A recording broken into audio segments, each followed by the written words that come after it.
ਭਾਈ ਅੰਮ੍ਰਿਤਪਾਲ ਸਿੰਘ ਦੇ ਖਿਲਾਫ UAPA ਜਿਹਨੂੰ ਯੂਆਪਾ ਕਿਹਾ ਜਾਂਦਾ ਹੈ, ਅਨਲॉफुल ਐਕਟੀਵਿਟੀਜ਼ ਐਂਡ ਪ੍ਰੀਵੈਂਸ਼ਨ ਐਕਟ ਇਹ ਲਾ ਦਿੱਤਾ ਹੈ। ਔਰ ਇਸ ਦਾ ਬਹਾਨਾ ਉਹਨਾਂ ਨੇ ਇੱਕ ਗੁਰਪ੍ਰੀਤ ਸਿੰਘ ਹਰੀਨਾਓ ਪਿੰਡ ਦਾ ਜਿਹਦਾ ਮਰਡਰ ਪਿੱਛੇ ਹੋਇਆ 9 ਅਸੈਂਬਲੀ ਹਲਕਿਆਂ ਦੇ ਲੋਕਾਂ ਨੇ ਭਾਈ ਅੰਮ੍ਰਿਤਪਾਲ ਸਿੰਘ ਨੂੰ ਚੁਣਿਆ ਆਪਣੇ ਨੁਮਾਇੰਦੇ ਦੇ ਤੌਰ ਤੇ। ਉਹਦੇ ਖਿਲਾਫ ਕੋਈ ਕ੍ਰਿਮੀਨਲ ਕੇਸ ਨਹੀਂ ਹੈ, ਤੁਸੀਂ NSA ਲਾਇਆ ਹੋਇਆ। ਹੁਣ ਉਹਨਾਂ ਨੂੰ ਇਹ ਲੱਗਦਾ ਸੀ 1 ਸਾਲ ਮੁੱਕਿਆ NSA ਦਾ, 1 ਸਾਲ ਹੋਰ ਲਾਤਾ ਸੀ ਕਿ ਵੀ ਹੁਣ 2 ਸਾਲ ਵੀ ਪੂਰੇ ਹੋ ਜਾਣੇ ਨੇ ਕਿ ਵੀ ਛੱਡਣਾ ਪਏਗਾ। ਐਨਮੀ ਚਾਂਸ ਨਹੀਂ ਲੈਣਾ ਚਾਹੁੰਦਾ। ਉਹਨਾਂ ਨੇ ਐਨ ਜਦੋਂ ਇਹ ਸਾਹਮਣੇ ਗੱਲ ਆ ਗਈ ਕਿ ਭਾਈ ਹੁਣ ਉਹ NSA ਮੁੱਕਣ ਵਾਲਾ ਹੈ ਔਰ ਨਵੀਂ ਪਾਰਟੀ ਵੀ ਸ਼ੁਰੂ ਹੋਏਗੀ, ਔਰ ਉਹਨਾਂ ਨੇ ਇਹ UAPA ਲਾ ਦਿੱਤਾ ਹੈ। ਉਹਨਾਂ ਨੂੰ 34 ਕਿ 36 ਘੰਟੇ ਅੰਮ੍ਰਿਤਸਰ ਏਅਰਪੋਰਟ ਤੇ ਬਿਠਾ ਕੇ ਰੱਖੇ। ਹੁਣ ਉਹ 17ਵੇਂ 'ਚ ਨੇ, ਬਜ਼ੁਰਗ ਨੇ ਕਿ ਬੈਕ ਪੇਨ ਹੈ। ਔਰ ਦੂਸਰਾ ਉਹ ਕਹਿੰਦਾ ਜੀ ਵੀ ਉਹ ਮੇਰੇ ਨਾਲ ਜੋ ਸਲੂਕ ਉਹਨਾਂ ਨੇ ਕੀਤਾ, ਕਦੇ ਇੱਕ ਇੰਟੈਲੀਜੈਂਸ ਵਾਲਾ ਆ ਜਾਏ, ਕਦੇ ਦੂਜਾ। ਕਹਿੰਦਾ ਮੈਂ ਕਿਹਾ ਮੈਨੂੰ ਦੱਸੋ ਤਾਂ ਸਹੀ ਵੀ ਮੇਰਾ ਕਸੂਰ ਕੀ ਹੈ। ਪੰਜਾਬ ਵਾਲਿਆਂ ਨੂੰ ਜਾਂ ਸ਼੍ਰੋਮਣੀ ਕਮੇਟੀ ਜਾਂ ਦਿੱਲੀ ਕਮੇਟੀ ਨੂੰ ਤਾਂ ਨਹੀਂ ਪਤਾ ਵੀ ਜਿਹੜੀ ਗੱਲ ਤੁਸੀਂ ਸਿੱਖ ਰਾਜ ਦੀ ਯਾਦ ਦਹਾਨੀ ਕਰਵਾ ਰਹੇ ਹੋ, ਪਰ ਦੁਸ਼ਮਣ ਨੂੰ ਬੜੀ ਚੰਗੀ ਤਰ੍ਹਾਂ ਸਮਝ ਆ ਗਿਆ ਵੀ ਇਹ ਬਾਬਾ ਕੱਲਾ ਅੱਖਾਂ ਦੇ ਕੈਂਪ ਲਾਉਣ ਵਾਲਾ ਤੇ ਦੂਜਾ ਨਹੀਂ, ਇਹ ਰਾਜ ਦਾ ਕੀੜਾ ਹੈ ਨਾ ਅੰਦਰ।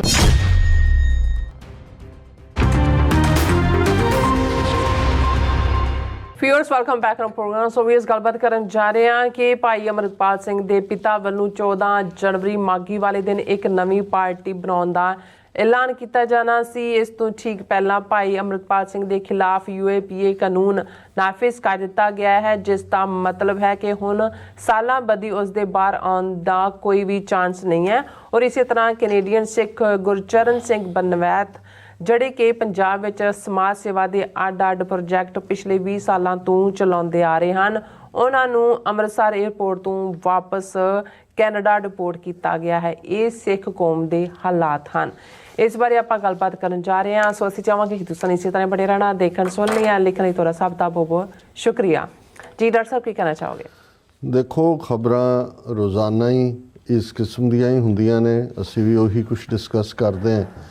ਤੇ ਕਈ ਵਾਰ ਇਹ ਵੀ ਮਨ ਚਾਹੁੰਦਾ ਹੈ ਕਿ ਇਹੋ ਹਮਾਰਾ ਜੀਵਨ ਤੂੰ ਸਾਈਂ ਸੱਚੇ ਦੇਖ ਜੀ, ਕਿ ਵੀ ਅਸੀਂ ਕਿਹਨਾਂ ਹਾਲਾਤਾਂ 'ਚੋਂ ਗੁਜ਼ਰ ਰਹੇ ਹਾਂ। ਇਹ ਠੀਕ ਹੈ ਕਿ ਨਾ ਉਮੀਦੀ ਜਾਂ ਟੈਂਦੀ ਕਲਾ ਇਹ ਸਿੱਖ ਡਿਕਸ਼ਨਰੀ ਦੇ ਲਫ਼ਜ਼ ਨਹੀਂ ਨੇ। ਸਿੱਖ ਹਮੇਸ਼ਾ ਚੜ੍ਹਦੀ ਕਲਾ 'ਚ ਰਹਿੰਦਾ ਹੈ। ਉਹ ਹਰ ਸਿਚੁਏਸ਼ਨ ਨੂੰ ਰੱਬ ਦਾ, ਅਕਾਲ ਪੁਰਖ ਦਾ ਭਾਣਾ ਮੰਨਦਾ ਹੈ, ਜ਼ੁਲਮ ਨੂੰ ਵੰਗਾਰਦਾ ਹੈ ਔਰ ਇਸ ਉਮੀਦ ਦੇ ਨਾਲ ਉਹ ਜੂਝਦਾ ਹੈ। ਔਰ ਇਹੀ ਸਾਡੀ ਗ੍ਰੀਟਿੰਗ ਵੀ ਹੈ ਕਿ ਖਾਲਸਾ ਵਾਹਿਗੁਰੂ ਦੀ ਮੌਜ ਦੇ ਵਿੱਚ ਪੈਦਾ ਹੋਇਆ। ਖਾਲਸਾ ਅਕਾਲ ਪੁਰਖ ਕੀ ਫੌਜ, ਪ੍ਰਗਟਿਓ ਖਾਲਸਾ ਪਰਮਾਤਮ ਕੀ ਮੌਜ, ਉਹਦੀ ਮੌਜ 'ਚ ਆਇਆ। ਔਰ ਫਤਿਹ ਜਿਹੜੀ ਵਿਕਟਰੀ ਹੈ ਉਹ ਅਲਟੀਮੇਟਲੀ ਗੁਰੂ ਦੇ ਕੋਲ ਹੈ, ਵਾਹਿਗੁਰੂ ਦੇ ਕੋਲ ਹੈ, ਨਿਰੰਕਾਰ ਦੇ ਕੋਲ ਹੈ, ਰੱਬ ਦੇ ਕੋਲ ਹੈ, ਅੱਲਾਹ ਤਾਲਾ ਦੇ ਕੋਲ ਹੈ। ਕਿਉਂਕਿ ਖਾਲਸਾ ਉਹਨਾਂ ਆਈਡੀਅਲਸ ਦੇ ਲਈ ਖਲੋਤਾ ਹੈ, ਉਹਨਾਂ ਆਈਡੀਅਲਸ ਦੇ ਲਈ ਲੜਦਾ ਹੈ ਜਿਹੜੀਆਂ ਵੈਲਿਊਜ਼ ਰੱਬੀ ਵੈਲਿਊਜ਼ ਨੇ। ਸੱਚ, ਹੱਕ, ਇਨਸਾਫ ਇਹ ਰੱਬ ਦੇ ਨਾਂ ਨੇ। ਜਦੋਂ ਅਸੀਂ ਹੱਕ ਦੀ ਗੱਲ ਕਰਦੇ ਹਾਂ, ਸੋ ਇਹ ਜਿਹੜਾ ਹੱਕ ਹੈ ਇਹ ਵੀ ਰੱਬ ਦਾ ਨਾਂ ਹੈ। ਸੱਚ ਵੀ ਅਲਟੀਮੇਟਲੀ ਕਿਵ ਸਚਿਆਰਾ ਹੋਈ ਹੈ, ਕਿਵ ਕੂੜਾ ਟੁੱਟੈ ਪਾਲ, ਕਿਵੇਂ ਸੱਚੇ ਹੋਈ ਹੈ, ਕਿਵੇਂ ਝੂਠ ਦੀ ਕੰਧ ਟੁੱਟੇ। ਹੁਕਮ ਰਜ਼ਾਈ ਚੱਲਣਾ ਨਾਨਕ ਲਿਖਿਆ ਨਾਲ, ਹੁਕਮ ਦੇ ਵਿੱਚ ਜਿਉਣਾ, ਰਜ਼ਾ ਦੇ ਵਿੱਚ ਜਿਉਣਾ, ਟੋਟਲ ਸਰੈਂਡਰ ਰੱਬ ਦੇ ਸਾਹਮਣੇ। ਔਰ ਮੈਂ ਪਿਛਲੇ ਦਿਨਾਂ 'ਚ ਕਿਸੇ ਇਸਲਾਮਿਕ ਸਕਾਲਰ ਤੋਂ ਇਹ ਸਵਾਲ ਪੁੱਛਿਆ ਗਿਆ ਕਿ ਜੀ ਕੀ ਜਿਹੜਾ ਉਹ ਮਰਦ ਔਰਤਾਂ ਵੱਲੋਂ ਕਾਲੇ ਕੱਪੜੇ ਪਾਏ ਜਾ ਸਕਦੇ ਨੇ? ਉਹਨਾਂ ਨੇ ਕਿਹਾ ਬਿਲਕੁਲ, ਰੰਗ ਕੋਈ ਵੀ ਪਾਇਆ ਜਾ ਸਕਦਾ, ਪਰ ਅਫਸੋਸ ਜਤਾਉਣ ਲਈ ਨਹੀਂ। ਹੁਣ ਜਿਵੇਂ ਬਹੁਤ ਵਾਰ ਇਹ ਹੁੰਦਾ ਹੈ ਵੀ ਇੱਥੋਂ ਦੇ ਸਿਸਟਮ ਦੇ ਵਿੱਚ ਵੀ ਜਦੋਂ ਕੋਈ ਇਸ ਕਿਸਮ ਦੀ ਡੈਥ ਹੁੰਦੀ ਹੈ ਕ੍ਰਿਸਚੀਅਨਿਟੀ ਔਰ ਦੂਸਰਿਆਂ 'ਚ, ਔਰ ਉਹ ਕਾਲਾ ਰੰਗ ਜਿਹੜਾ ਉਹ ਸੋਗ ਦਾ ਰੰਗ ਹੈ। ਤਾਂ ਮੈਨੂੰ ਇਹ ਗੱਲ ਬਹੁਤ ਚੰਗੀ ਲੱਗੀ। ਮੈਂ ਕਿਹਾ ਵੀ ਇਹੀ ਸਿੱਖੀ ਦੇ ਵਿੱਚ ਹੈ ਕਿ ਭਾਈ ਜਿੱਥੇ ਕੋਈ ਹਰਖ ਤੇ ਸੋਗ ਨਹੀਂ ਹੈ, ਕੋਈ ਖੁਸ਼ੀ ਤੇ ਗਮੀ ਨਹੀਂ ਹੈ, ਕਿਉਂਕਿ ਜੋ ਕੁਝ ਵਾਪਰ ਰਿਹਾ ਹੈ ਉਹ ਰੱਬ ਦੀ ਰਜ਼ਾ ਦੇ ਵਿੱਚ ਵਾਪਰ ਰਿਹਾ ਹੈ। ਉਹਦੇ ਭਾਣੇ ਨੂੰ ਮੰਨਣਾ, ਉਹਦੇ ਅੱਗੇ ਆਪਣਾ ਆਪਾ ਅਰਪਣ ਕਰਨਾ ਔਰ ਸੱਚ, ਹੱਕ, ਇਨਸਾਫ ਦੇ ਰਸਤੇ ਤੇ ਤੁਰਨਾ ਬਿਨਾਂ ਕਨਸੀਕੁਐਂਸਸ ਦੀ ਪਰਵਾਹ ਕੀਤੇ। ਇਹੀ ਸਿੱਖੀ ਹੈ ਔਰ ਇਹੀ ਕਾਰਨ ਹੈ ਕਿ ਅਸੀਂ ਪ੍ਰੈਜ਼ੈਂਟ ਲਾਈਫ ਦੇ ਵਿੱਚ ਜ਼ਿੰਦਗੀ ਦਾ ਮਨੋਰਥ ਜਿਹੜਾ ਹੈ ਉਹ ਸੱਚ ਹੱਕ ਇਨਸਾਫ ਦੇ ਲਈ ਖਲੋਣਾ, ਉਸ ਦੇ ਲਈ ਜਿਉਣਾ, ਕਿਉਂਕਿ ਰੱਬ ਨੂੰ ਅਨਿਆਂ ਚੰਗਾ ਨਹੀਂ ਲੱਗਦਾ। ਰੱਬ ਅਦਲ ਦਾ ਨਾਂ ਹੈ। ਜਦੋਂ ਅਸੀਂ ਇਹ ਕਹਿੰਦੇ ਵੀ ਅਲਟੀਮੇਟ ਟਰੂਥ ਉਹਦੇ ਕੋਲ ਹੈ, ਔਰ ਜਦੋਂ ਗੁਰੂ ਨਾਨਕ ਪਾਤਸ਼ਾਹ ਨੇ ਫਰਮਾਇਆ ਕਿ ਉੱਥੇ ਸੱਚੇ ਹੀ ਸੱਚ ਨਿਬੜੈ, ਚੁਣ ਵੱਖ ਕੱਢੇ ਜਜਮਾਲਿਆ, ਥਾਏ ਨਾ ਪਾਇਨ ਕੂੜਿਆਰ, ਮੂੰਹ ਕਾਲੇ ਦੋਜ਼ਖ ਚਾਲਿਆ, ਤੇਰੇ ਨਾਏ ਰਤੇ ਸੇ ਜਿਣ ਗਏ, ਹਾਰ ਗਏ ਸੇ ਠੱਗਣ ਵਾਲਿਆ, ਬਹਿ ਨਾਵੇਂ ਧਰਮ ਬਹਾਲਿਆ। ਕਿ ਜਿਹੜੇ ਤੇਰੇ ਨਾਂ ਨਾਲ ਜੁੜੇ ਹੋਏ ਨੇ, ਜਿਹੜੇ ਰੱਬ ਦੇ ਬੰਦੇ ਨੇ, ਉਹ ਜਿਣ ਗਏ, ਉਹ ਅਲਟੀਮੇਟਲੀ ਵਿਕਟੋਰੀਅਸ ਹੋਣਗੇ। ਇੱਥੇ ਜੇ ਕੋਈ ਝੂਠ ਦੇ ਨਾਲ 4 ਕਦਮ ਅੱਗੇ ਨਿਕਲ ਵੀ ਜਾਏ, ਰੱਬ ਦੀ ਦਰਗਾਹ ਦੇ ਵਿੱਚ ਝੂਠਿਆਂ ਦੇ ਲਈ, ਕੂੜਿਆਂ ਦੇ ਲਈ ਦੋਜ਼ਖ ਹੈ, ਤੇ ਜਿਹੜੇ ਰੱਬ ਦੇ ਪਿਆਰੇ ਨੇ ਉਹਨਾਂ ਦੇ ਲਈ ਰੱਬ ਦੀ ਗੋਦ ਹੈ, ਰੱਬ ਦਾ ਪਿਆਰ ਹੈ। ਬਿਲਕੁਲ। ਸੋ ਇਹ ਬੜਾ ਜ਼ਰੂਰੀ ਹੈ, ਕਿਉਂਕਿ ਬਹੁਤ ਵਾਰ ਜਦੋਂ ਅਸੀਂ ਇਹ ਸਾਰੀਆਂ ਹੀ ਮਾਯੂਸੀ ਵਾਲੀਆਂ ਖਬਰਾਂ ਜਾਂ ਜੋ ਜ਼ਬਰ ਜ਼ੁਲਮ ਦੀਆਂ ਨੇ, ਕਿਸੇ ਨੂੰ ਇਹ ਨਾ ਲੱਗੇ ਕਿ ਭਾਈ ਸਾਡਾ ਕੀ ਬਣਨਾ ਹੈ। ਨਹੀਂ, ਇਵੇਂ ਹੀ ਇਹ ਹਾਲਾਤ ਬਦਲਦੇ ਰਹਿੰਦੇ ਨੇ। ਬਹੁਤ ਕੁਝ ਜਿਹੜਾ ਹੈ ਉਹ ਅਲਟੀਮੇਟਲੀ ਜਿਹੜਾ ਰੱਬ ਦੇ ਹੱਥ ਹੈ, ਪਰ ਸਾਡੇ ਲਈ ਇਹ ਫਰਜ਼ ਹੈ ਕਿ ਅਸੀਂ ਸੱਚ ਹੱਕ ਇਨਸਾਫ ਦੀ ਡਗਰ ਦੇ ਉੱਤੇ ਮਜ਼ਬੂਤੀ ਦੇ ਨਾਲ, ਈਮਾਨ ਦੇ ਨਾਲ, ਫੇਥ ਦੇ ਨਾਲ, ਦ੍ਰਿੜਤਾ ਦੇ ਨਾਲ ਔਰ ਇਸ ਰਿਜ਼ੋਲਵ ਦੇ ਨਾਲ ਕਿ ਵੀ ਸ਼ੈਲ ਓਵਰਕਮ, ਕਿ ਅਖੀਰ ਅਸੀਂ ਜਿੱਤਾਂਗੇ, ਇਸ ਦੇ ਨਾਲ ਨਿਸ਼ਚੈ ਕਰ ਆਪਣੀ ਜੀਤ ਕਰੋ। 10ਵੇਂ ਪਾਤਸ਼ਾਹ ਦਾ ਫਰਮਾਨ। ਹੁਣ ਦੋਵੇਂ ਖਬਰਾਂ, ਹਾਲਾਂ ਇਹਨਾਂ ਦਾ ਤਾਲੁਕ ਇੱਕ ਪਾਸੇ ਪੰਜਾਬ ਦੀ ਧਰਤੀ ਤੋਂ ਆਲਮੋਸਟ 2900 ਕਿਲੋਮੀਟਰ ਦੂਰ ਬੈਠੇ ਡਿਬਰੂਗੜ੍ਹ ਭਾਈ ਅੰਮ੍ਰਿਤਪਾਲ ਸਿੰਘ ਹੋਰਾਂ ਨਾਲ ਸੰਬੰਧਿਤ ਹੈ। ਕੱਲ ਦੇ ਪ੍ਰੋਗਰਾਮ 'ਚ ਅਸੀਂ ਪਾਸਿੰਗ ਰੈਫਰੈਂਸ ਗੱਲ ਕੀਤੀ ਸੀ, ਪਰ ਉਦੋਂ ਅਜੇ ਬਹੁਤ ਕਨਫਰਮ ਨਹੀਂ ਸੀ। ਹੁਣ ਇਹ ਸਾਹਮਣੇ ਆਈ ਗਿਆ ਕਿ SP ਫਰੀਦਕੋਟ ਨੇ ਇਹ ਕਨਫਰਮ ਕਰ ਦਿੱਤਾ ਹੈ ਕਿ ਅਸੀਂ ਭਾਈ ਅੰਮ੍ਰਿਤਪਾਲ ਸਿੰਘ ਦੇ ਖਿਲਾਫ UAPA, ਜਿਹਨੂੰ ਯੂਆਪਾ ਕਿਹਾ ਜਾਂਦਾ ਹੈ, ਅਨਲਾਫੁਲ ਐਕਟੀਵਿਟੀਜ਼ ਐਂਡ ਪ੍ਰੀਵੈਂਸ਼ਨ ਐਕਟ, ਇਹ ਲਾ ਦਿੱਤਾ ਹੈ। ਔਰ ਇਸ ਦਾ ਬਹਾਨਾ ਉਹਨਾਂ ਨੇ ਇੱਕ ਗੁਰਪ੍ਰੀਤ ਸਿੰਘ ਹਰੀਨਾਓ ਪਿੰਡ ਦਾ, ਜਿਹਦਾ ਮਰਡਰ ਪਿੱਛੇ ਹੋਇਆ, ਕੁਝ ਸੋਸ਼ਲ ਮੀਡੀਆ 'ਤੇ ਕੁਝ ਲੋਕਾਂ ਦੀ ਆਪਸ ਜੋ ਕਿੜਬਾਜ਼ੀ ਚੱਲ ਰਹੀ ਹੁੰਦੀ ਹੈ। ਹਾਲਾਂ ਮੈਨੂੰ ਕਦੇ ਕੋਈ ਸ਼ੱਕ ਨਹੀਂ ਹੁੰਦਾ ਵੀ ਇਹ ਏਜੰਸੀਆਂ ਦੀ ਇੱਕ ਖੇਡ ਹੁੰਦੀ ਹੈ, ਉਹਦੇ 'ਚ ਕੁਝ ਫਸ ਜਾਂਦੇ ਨੇ ਉਸ ਟਰੈਪ ਦੇ ਵਿੱਚ, ਭੜਕਾਟ ਦੇ ਵਿੱਚ।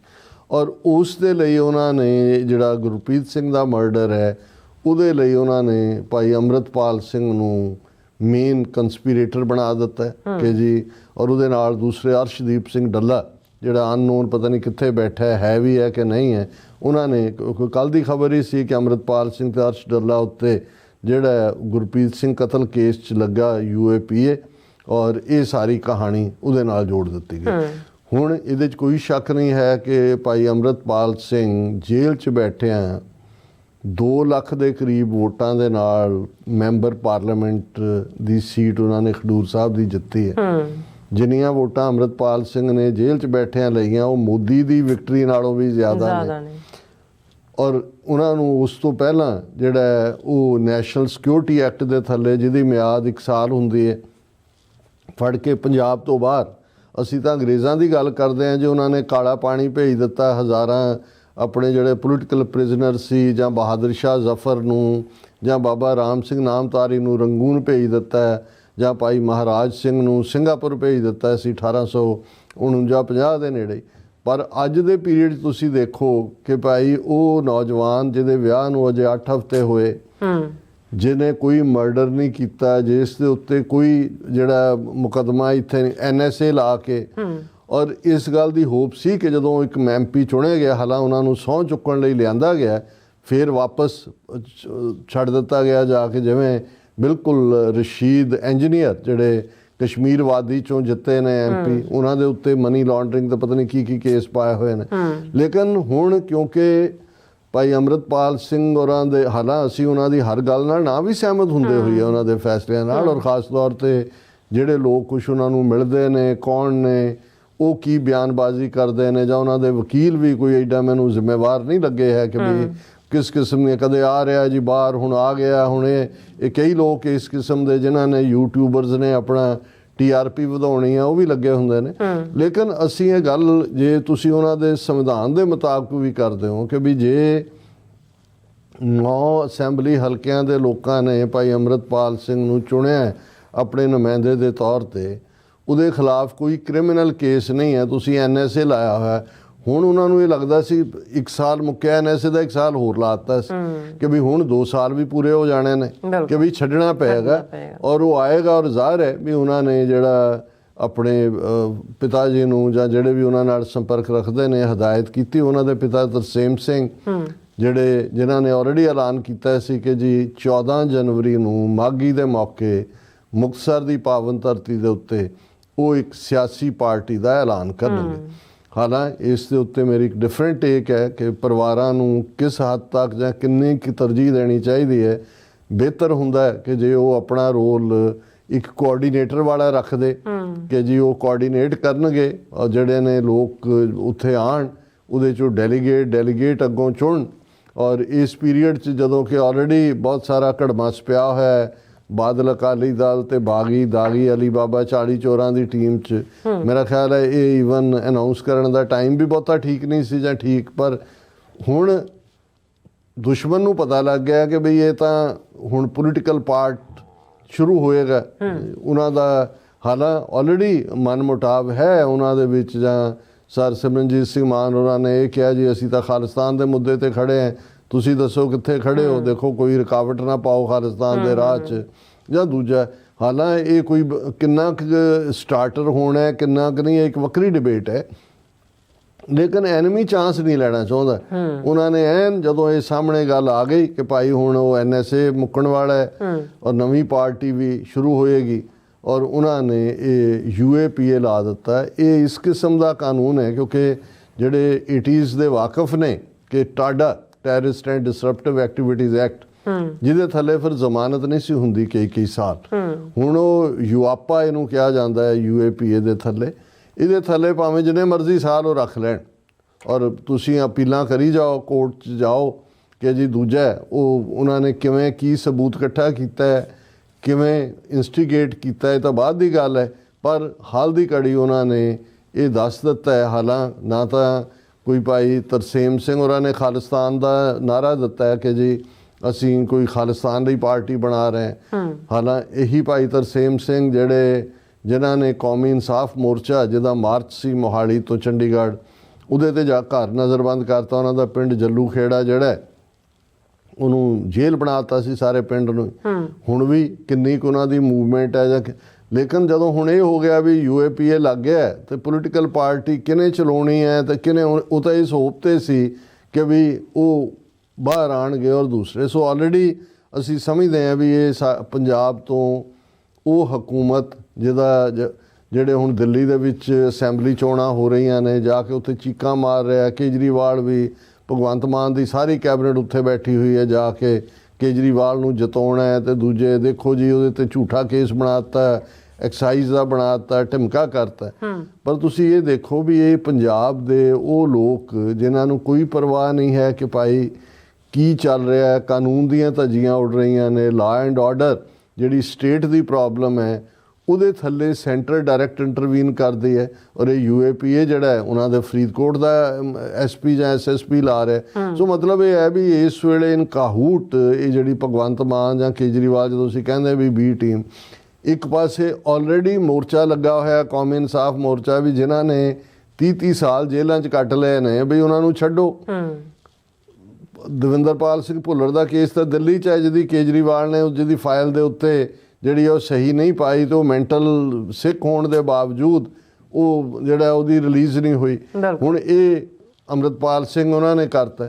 ਹੁਣ ਕੱਲ੍ਹ ਇੱਕ ਪਾਸੇ ਇਹ ਮੈਸੇਜ ਹੈ, ਦੂਸਰੀ ਖਬਰ ਜਿਹੜੀ ਭਾਈ ਗੁਰਚਰਨ ਸਿੰਘ ਬਣਵੈਤ, ਇਹ ਮੌਂਟਰੀਅਲ ਨਿਵਾਸੀ ਨੇ, ਬਹੁਤ ਵੱਡਾ ਸੋਸ਼ਲ ਕੰਮ ਕਰਦੇ ਨੇ। ਇਹਨਾਂ ਨੇ ਜਿਹੜਾ 1999 ਤੋਂ ਲੈ ਕੇ ਪਾਕਿਸਤਾਨ ਦੇ ਵਿੱਚ, ਕਿਉਂਕਿ ਉਹਨਾਂ ਦਾ ਇੰਟਰਵਿਊ ਬੀਤੇ ਕੱਲ੍ਹ ਹੀ ਸ਼ਾਇਦ ਜਾਂ ਅੱਜ ਅਪਲੋਡ ਹੋਇਆ TV 84 ਤੇ, ਸਾਡੀ ਟੀਮ ਸੁਖਵਿੰਦਰ ਸਿੰਘ ਹੋਰਾਂ ਨੇ ਕੀਤਾ। ਔਰ ਕਿਉਂਕਿ ਮੈਂ ਖਬਰ ਤਾਂ ਦੇਖ ਲਈ ਸੀ ਜਦੋਂ ਇਹ ਖਬਰ ਆਈ ਕਿ ਜੀ ਗੁਰਚਰਨ ਸਿੰਘ ਬਣਵੈਤ ਨੂੰ ਅੰਮ੍ਰਿਤਸਰ 에ਅਰਪੋਰਟ ਤੋਂ ਡਿਪੋਰਟ ਕੀਤਾ ਗਿਆ। ਹਾਲਾਂ ਜਦੋਂ ਉਹਨਾਂ ਨੇ ਪੰਜਾਬ ਜਾਣਾ ਸੀ ਉਸ ਤੋਂ 2-3 ਮਹੀਨੇ ਪਹਿਲਾਂ ਮੇਰੇ ਨਾਲ ਉਹਨਾਂ ਦੀ ਗੁਫ਼ਤਗੂ ਵੀ ਹੋਈ, ਕਿਉਂਕਿ ਉਹ ਜਿੱਥੇ ਬਹੁਤ ਵੱਡੇ ਸਮਾਜ ਸੇਵੀ ਨੇ, ਇੱਕ ਜ਼ਮਾਨੇ 'ਚ ਐਜ਼ ਏ ਪੰਥਕ ਐਕਟਿਵਿਸਟ ਕੌਮੀ ਘਰ ਖਾਲਿਸਤਾਨ ਦੇ ਲਈ ਵੀ ਉਹ ਜੂਝਣ ਵਾਲੇ ਸੀ, ਪਰ ਉਹਨਾਂ ਨੇ ਫਿਰ ਅਖੀਰ ਇਹ ਫੈਸਲਾ ਕੀਤਾ ਕਿ ਭਾਈ ਮੈਂ ਹੁਣ ਸਿਆਸਤ ਤੋਂ ਜਾਂ ਸਿਆਸੀ ਧਿਰਾਂ ਤੋਂ ਥੋੜ੍ਹਾ ਜਿਹਾ ਵਿੱਥ ਪਾ ਕੇ ਸਮਾਜਿਕ ਕੰਮ ਕਰਨੇ ਨੇ। ਔਰ ਜਿਵੇਂ ਉਹਨਾਂ ਨੇ ਆਪਣੇ ਅੱਜ ਦੇ ਇੰਟਰਵਿਊ 'ਚ ਵੀ ਦੱਸਿਆ, ਮੇਰੇ ਨਾਲ ਤਾਂ ਉਹਨਾਂ ਦਾ ਰਾਬਤਾ ਰਹਿੰਦਾ ਹੈ, ਤੇ ਉਹਨਾਂ ਨੇ ਕਿਹਾ ਜੀ ਕਿ ਮੈਂ ਜਦੋਂ ਪਾਕਿਸਤਾਨ ਗਿਆ, ਨਨਕਾਣਾ ਸਾਹਿਬ ਦੇ ਦੀਦਾਰ ਕੀਤੇ, ਦੂਸਰਾ ਹੋਇਆ, ਤੇ ਕਹਿੰਦੇ ਵੀ ਮੈਨੂੰ ਲੱਗਾ ਵੀ ਇਹ ਜਿਹੜੇ 47 ਦੌਰ ਦੀ ਨਫ਼ਰਤ ਦੋਵਾਂ ਕੌਮਾਂ ਦੇ ਵਿੱਚ ਹੈ, ਠੀਕ ਹੈ ਵੀ ਸਾਰੇ ਪਿਆਰ ਨਾਲ ਮਿਲਦੇ ਨੇ ਦੂਜੇ, ਇਹਨੂੰ ਦੂਰ ਕਰਨ ਲਈ ਲੋਕਲ ਲੋਕਾਂ ਦੇ ਵਿੱਚ ਕੰਮ ਕੀਤਾ ਜਾਏ। ਔਰ ਉਹਨਾਂ ਨੇ ਕਿਹਾ ਕਿ ਜੇ ਅਸੀਂ ਜਿਹੜਾ ਉੱਥੇ ਅੱਖਾਂ ਦੇ ਕੈਂਪ ਲਾਣੇ ਸ਼ੁਰੂ ਕੀਤੇ, ਕਿਉਂਕਿ ਜਿਹੜੇ ਆਬਾਦੀ ਤਾਂ ਆਮ ਲੋਕਾਂ ਦੇ ਲਈ ਸੀ ਸੈਂਕੜੇ, ਔਰ ਉਹ ਹਰ ਸਾਲ ਉਸ ਦੇ ਉੱਤੇ ਜਾ ਕੇ ਉਹ ਜਿਹੜੇ ਨੇ ਉਹ ਹਜ਼ਾਰਾਂ ਡਾਲਰ ਸਪੈਂਡ ਕਰਦੇ ਨੇ ਆਮ ਜਿਹੜਾ ਨੂੰ ਜ਼ਰੂਰਤਮੰਦ ਨੇ ਹਸਪਤਾਲ। ਉਹਨਾਂ ਨੇ ਦੱਸਿਆ ਕਿਵੇਂ ਰਿਸਪੌਂਸ ਮਿਲਿਆ, ਕਿਵੇਂ ਹੋਇਆ। ਫਿਰ ਜਦੋਂ ਆਪਦਾ ਆਈ ਪਾਕਿਸਤਾਨ 'ਚ, ਅਰਥਕੁਏਕ ਆਇਆ, ਫਲੱਡਸ ਆਏ, ਉਹਨਾਂ ਦੇ ਮੌਕੇ ਦੇ ਉੱਤੇ ਵੀ। ਸੋ ਫਿਰ ਉਹਨੂੰ ਲੱਗਾ ਕਿ ਵੀ ਮੈਂ ਆਪਣੀ ਜਨਮ ਪੋਏ 1999 ਤੋਂ ਬਾਅਦ ਦਾ ਜ਼ਿਕਰ ਕਰਦੇ ਨੇ। ਫਿਰ ਉਹਨਾਂ ਨੇ ਪੰਜਾਬ ਦੇ ਵਿੱਚ ਜਾ ਕੇ ਵੀ ਦੂਸਰੇ ਪਾਸੇ ਵੀ ਇਹੀ ਸ਼ੁਰੂ ਕੀਤਾ। ਹਾਲਾਂ ਇੱਕ ਵਾਰੀ ਉਹ ਆਪਣਾ ਸ਼ਾਂਤੀ ਮਾਰਚ ਲੈ ਕੇ ਵੀ ਗਏ, ਤੇ ਅੱਜ ਜਦੋਂ ਮੇਰੀ ਵੀ ਉਹਨਾਂ ਨਾਲ ਗੱਲ ਹੋਈ, ਮੈਂ ਤਾਂ ਪਹਿਲਾਂ ਹੀ ਉਹਨਾਂ ਨੂੰ ਕਿਹਾ, ਮੈਂ ਕਿਹਾ ਜੀ welcome back to Canada, the great country. ਔਰ ਉਹਨਾਂ ਨੇ ਆਪਣੇ ਇੰਟਰਵਿਊ 'ਚ ਵੀ ਉਹਨਾਂ ਦੇ ਨਾਲ ਉਹਨਾਂ ਨੂੰ 34 ਕਿ 36 ਘੰਟੇ ਅੰਮ੍ਰਿਤਸਰ 에ਅਰਪੋਰਟ ਤੇ ਬਿਠਾ ਕੇ ਰੱਖੇ। ਹੁਣ ਉਹ 17ਵੇਂ 'ਚ ਨੇ, ਬਜ਼ੁਰਗ ਨੇ, ਕਿ ਬੈਕ ਪੇਨ ਹੈ। ਔਰ ਦੂਸਰਾ ਉਹ ਕਹਿੰਦਾ ਜੀ ਵੀ ਉਹ ਮੇਰੇ ਨਾਲ ਜੋ ਸਲੂਕ ਉਹਨਾਂ ਨੇ ਕੀਤਾ, ਕਦੇ ਇੱਕ ਇੰਟੈਲੀਜੈਂਸ ਵਾਲਾ ਆ ਜਾਏ, ਕਦੇ ਦੂਜਾ, ਕਹਿੰਦੇ ਵੀ ਫਿਰ ਜਿਹੜਾ ਇੱਕ ਆਇਆ, ਇੱਕ ਸਰਦਾਰ ਇੰਟੈਲੀਜੈਂਸ ਵਾਲਾ ਸੀ, ਔਰ ਉਹਨੇ ਆ ਕੇ ਕਹਿੰਦਾ, ਮੈਂ ਕਿਹਾ ਮੈਨੂੰ ਦੱਸੋ ਤਾਂ ਸਹੀ ਵੀ ਮੇਰਾ ਕਸੂਰ ਕੀ ਹੈ। ਮੈਂ ਕਿਹਾ ਜੀ ਤੁਹਾਡਾ ਕਸੂਰ ਤੁਹਾਡੇ ਦੁਸ਼ਮਣ ਨੂੰ ਸਮਝ ਆ ਗਿਆ ਚੰਗੀ ਤਰ੍ਹਾਂ, ਆਪਣਿਆਂ ਨੂੰ ਨਹੀਂ ਆਇਆ।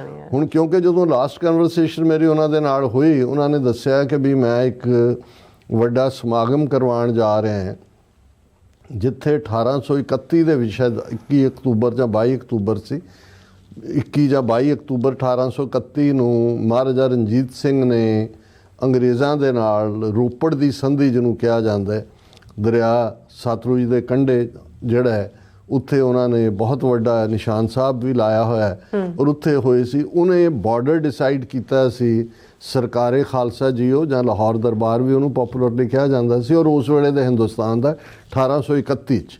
ਔਰ ਉਸ ਵੇਲੇ ਜਿਹੜਾ ਗਵਰਨਰ ਜਨਰਲ ਸੀ ਵਿਲੀਅਮ ਬੈਂਟਿੰਕ, ਉਹ ਆਇਆ, ਔਰ ਬੜੇ ਸ਼ਾਨਾ ਅੰਦਾਜ਼ ਦੇ ਵਿੱਚ, ਕਿਉਂਕਿ ਸਿੱਖ ਰਾਜ ਜ਼ੀਨਤ ਦੇ ਉੱਤੇ ਸੀ 1831 'ਚ, ਉਹਦੀ ਐਕਸਪੈਂਸ਼ਨ ਜਿਹੜੀ ਹੋ ਚੁੱਕੀ ਸੀ ਪਿਸ਼ਾਵਰ ਤੱਕ, ਦਰਾਏ ਖੈਬਰ ਤੱਕ, ਇੱਧਰ ਕਸ਼ਮੀਰ ਵੀ ਆ ਚੁੱਕਾ ਸੀ, ਔਰ ਇੱਧਰ ਜਿਹੜੇ ਨੇ ਸਾਰੀ ਟੈਰੀਟਰੀ ਸ਼ਿਕਾਰਪੁਰ ਸਿੰਧ ਦੇ ਪੈਰਾਂ ਤੱਕ ਪਹੁੰਚ ਚੁੱਕੇ ਸੀ।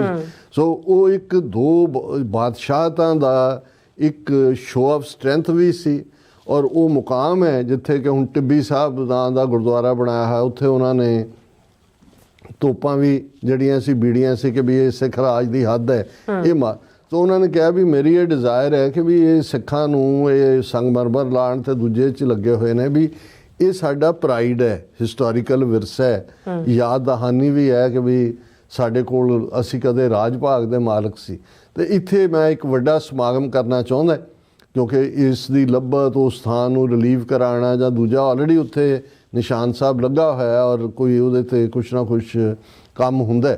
ਹਾਲਾਂ ਉਹਨਾਂ ਨੇ ਕਿਹਾ ਵੀ ਉਹਨਾਂ ਦੇ ਫੰਕਸ਼ਨ ਵੀ ਹੋਇਆ, ਔਰ ਉਹਦੇ 'ਚ ਉਹਨਾਂ ਨੇ ਇਹ ਜਾਣ ਤੋਂ ਪਹਿਲਾਂ ਇਹ ਕਿਹਾ ਸੀ, ਮੈਂ ਕਿਹਾ ਜੀ ਚਲੋ ਆਪਣਾ ਧਿਆਨ ਰੱਖਣਾ, ਉਹ ਕਰ ਲਿਆ ਉਹਨਾਂ ਨੇ ਕਿਹਾ ਜੀ।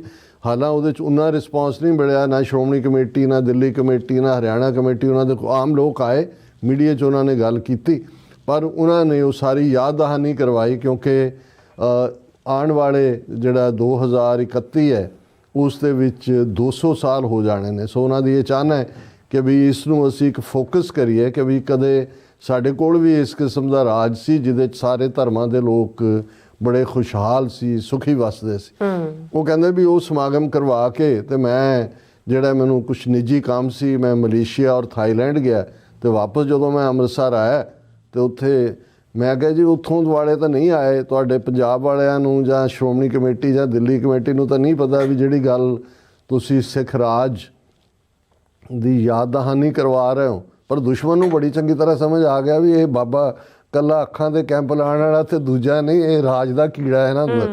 ਸੋ ਫਿਰ ਉਹਨਾਂ ਨੇ ਜਿਹੜੇ 36 ਘੰਟੇ ਸ਼ਾਇਦ ਬਿਠਾ ਕੇ ਰੱਖਿਆ, ਪੁੱਛਦੇ ਰਹੇ ਜੀ ਕੈਨੇਡਾ 'ਚ। ਉਹਨਾਂ ਨੇ ਕਿਹਾ ਆਪਣੇ ਇੰਟਰਵਿਊ 'ਚ ਵੀ ਕਿ ਇੰਨੀ ਨਫ਼ਰਤ ਕੈਨੇਡਾ ਦੇ ਨਾਲ, ਜਸਟਿਨ ਟਰੂਡੋ ਨਾਲ, ਕਹਿੰਦੇ ਮੈਂ ਕਿਹਾ ਜੀ ਉਹ ਤਾਂ ਸਾਡਾ ਪ੍ਰਾਈਮ ਮਿਨਿਸਟਰ ਹੈ, ਅਸੀਂ ਤਾਂ ਉਹਨੂੰ ਸਲੂਟ ਕਰਦੇ ਹਾਂ। ਫਿਰ ਉਹਨੇ ਕਿਹਾ ਜੀ ਹਰਦੀਪ ਸਿੰਘ ਨਿੱਜਰ ਦਾ ਇਸ਼ੂ, ਹਾਂ ਕਹਿੰਦੇ ਤੁਸੀਂ ਮਾਰਿਆ, ਕੈਨੇਡੀਅਨ ਸਿਟੀਜ਼ਨ ਮਾਰਿਆ, ਉਹਨੇ ਕਰਨਾ ਹੀ ਸੀ। ਲੇਕਿਨ ਮੈਂ ਜਿਹੜੀ ਗੱਲ ਇਹ ਕਹਿਣਾ ਚਾਹੁੰਦਾ ਹਾਂ ਕਿ ਵੀ ਇੱਕ ਪਾਸੇ ਇਸ ਲੈਵਲ ਦੇ ਜਿਹੜੇ ਲੋਕ ਨੇ, ਜਿਹੜਾ ਉਹਨਾਂ ਨੇ ਕਿਹਾ, ਮੈਂ ਕਿਹਾ ਵੀ ਦੱਸੋ ਮੇਰੇ ਤੋਂ ਖਤਰਾ ਕੀ ਹੈ ਭਾਰਤ ਮਾਤਾ ਨੂੰ, ਤੁਹਾਨੂੰ ਕੀ ਖਤਰਾ ਹੈ ਮੈਨੂੰ? ਕਹਿੰਦੇ ਜੀ, ਉਹ ਕਹਿੰਦੇ ਨਹੀਂ ਇੱਕ ਆਇਆ, ਕਹਿੰਦੇ ਸਰਦਾਰ, ਉਹਨੇ ਕਿਹਾ ਜੀ ਮੈਂ ਪਰੌਂਠੇ ਮੰਗਵਾ ਰਿਹਾ ਤੁਹਾਡਾ, ਕਹਿੰਦੇ ਮੈਂ 36, ਕਹਿੰਦੇ ਮੈਂ ਕਿਹਾ ਨਾ ਤੁਹਾਡਾ ਮੈਂ ਅੰਨ ਦਾ ਇੱਕ ਦਾਣਾ ਨਹੀਂ। ਕਹਿੰਦੇ ਮੈਂ ਉਸ ਅੰਮ੍ਰਿਤਸਰ ਸ਼ਹਿਰ ਦੀ ਧਰਤੀ ਤੇ ਹਾਂ, ਗੁਰੂ ਰਾਮਦਾਸ ਦੀ, ਜਿੱਥੇ ਕੋਈ ਭੁੱਖਾ ਨਹੀਂ ਸੌਂਦਾ, ਔਰ ਤੁਸੀਂ ਮੈਨੂੰ ਡਿਟੇਨ ਕੀਤਾ ਹੈ, ਇਲੀਗਲ ਕੰਮ ਤੁਸੀਂ ਕਰ ਰਹੇ ਹੋ, ਮੈਂ ਤੁਹਾਡਾ ਇੱਥੇ ਜਿਹੜਾ ਇੱਕ ਦਾਣਾ ਨਹੀਂ ਲੈਣਾ ਹੈ। ਉਹਨਾਂ ਨੇ ਕਿਹਾ ਜੀ ਮੈਂ ਬਿਲਕੁਲ ਨਹੀਂ ਖਾਧਾ। 36 ਘੰਟੇ ਕਰਕੇ ਉੱਥੋਂ ਹੀ ਫਿਰ ਵਾਪਸੀ ਫਲਾਈਟ ਮਲੇਸ਼ੀਆ ਔਰ ਕੈਨੇਡਾ ਪਹੁੰਚੇ। ਹੁਣ ਇਹ ਹੈ ਦੋਵੇਂ ਪਾਸੇ ਦਾ ਤੁਸੀਂ ਦੇਖ ਸਕਦੇ ਹੋ ਕਿ ਵੀ ਉਹਨਾਂ ਨੇ ਹਾਲਾਤ ਕਿਹੋ ਜਿਹੇ ਬਣਾ ਦਿੱਤੇ ਨੇ, ਕਿਸ ਲੈਵਲ ਦੇ ਉੱਤੇ ਜਿਹੜੀ ਹੈ ਉਹ ਜ਼ਲਾਲਤ ਦਿੱਤੀ ਜਾ ਰਹੀ ਹੈ। ਤੇ ਜੇ ਫਿਰ ਵੀ ਸਾਨੂੰ ਆਪਣਿਆਂ ਨੂੰ ਸਮਝਾਉਣਾ ਪਿਆ ਕਿ ਜੀ ਤੁਸੀਂ ਕਦੇ ਜਿਹੜੇ ਆ ਉਹ ਬਾਦਸ਼ਾਹਤ ਮਾਣੀ ਹੋਈ ਹੈ, ਤੁਸੀਂ ਸੋਵਰਨ ਸੀ, 1947 'ਚ ਤੁਸੀਂ ਤੀਸਰੀ ਧਿਰ ਸੀ negotiation for transfer of power, ਅੱਜ ਵੀ ਤੁਸੀਂ ਇੱਕ ਗਲੋਬਲੀ 35 ਮਿਲੀਅਨ ਸਿੱਖ ਇੱਕ ਡਾਇਨਾਮਿਕ ਫੋਰਸ ਬਣ ਕੇ 5 ਆਈਜ਼ ਕੰਟਰੀਜ਼ ਦੇ ਵਿੱਚ ਖਾਲਿਸਤਾਨ ਰੈਫਰੈਂਡਮ ਰਾਹੀਂ ਤੁਸੀਂ ਆਪਣੀ ਵਿਲ ਦਿੱਤੀ ਹੈ। ਪਰ ਜਿਵੇਂ ਸਰ